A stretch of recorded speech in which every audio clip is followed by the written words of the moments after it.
ফেরাউন জিজ্ঞাসা করছে, কিরে আমার বাহিনী, কি পরিমাণ সন্তান তোমরা হত্যা করেছ, কি পরিমাণ ছেলে শিশু সন্তান হত্যা করেছ? তারা একটা রিপোর্ট দিলেন, ফেরাউন ৮০,০০০ মায়ের কুল খালি করেছি। কয় হাজার? ৮০,০০০ ছেলে সন্তান মেরেছি।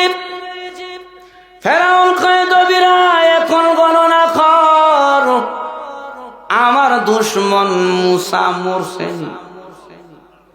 এবার দবিরা গণনা করছে, গণনা করতে করতে তার গণনা রাডারের মধ্যে ধরা খাইলেন। ফেরাউন মুসা মরে নাই, মুসা মায়ের গর্ভে থেকে আসিয়া এই জমিনে মুসার বয়স ৩ মাস।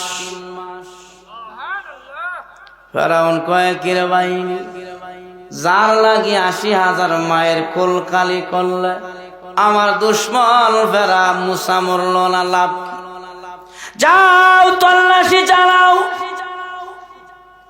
মুসার বাড়ির দিকে যাও। ফেরাউনের বাহিনী মুসা নবীর মার বাড়ির দিকে রওনা হয়েছে। মুসা নবীর একটা বোন ছিল মরিয়ম, উনার বড় বোন।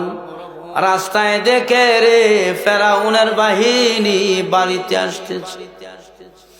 বোনটা দৌড়ায় আমার কাছে গিয়ে বলেন, মা, আমার ভাই মুসারে আর রাখা যাবে না। কেন রে মা, কি হয়েছে? ওই যে ফেরাউনের বাহিনী আমাদের বাড়িতে আসতেছে, আমার ভাইকে নির্ঘাত মেরে ফেলবে।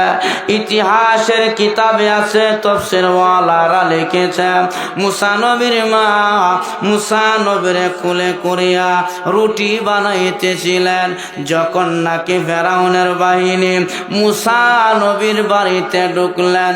আল্লাহ কয়, মুসার মা মুসা নবীর জ্বলন্ত চুলার ভিতরে ঢুকায়া দাও। আল্লাহর হুকুমে তাই করলেন। মুসা নবীরে ওই যে রুটি গরম করতেছিলেন চুলার উপরে, ওই চুলার ভিতরে মুসা নবীরে ঢুকায়া দিলেন। মুসা নবীরে চুলার ভিতরে দেওয়ার পরে ফেরাউনের বাহিনী তল্লাশি করিয়া পুরাটা ঘর খুঁজলেন, মুসা নবীরে পাইলেন না। খুঁজাখুঁজি করিয়া না পাইয়া ফেরাউনের বাহিনী চলে গেল।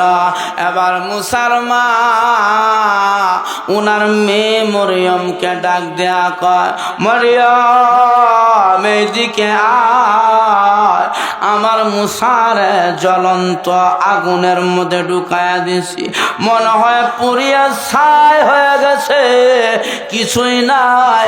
আয় রে, দু একটা হাড্ডি যদি পাওয়া যায়, আমি মা হাড্ডিগুলো দেখিয়া মার মনটা শান্তি হবে।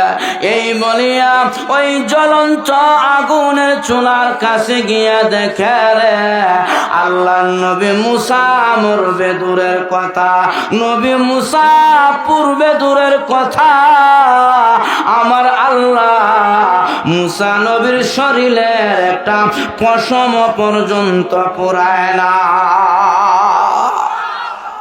কে রাখছে?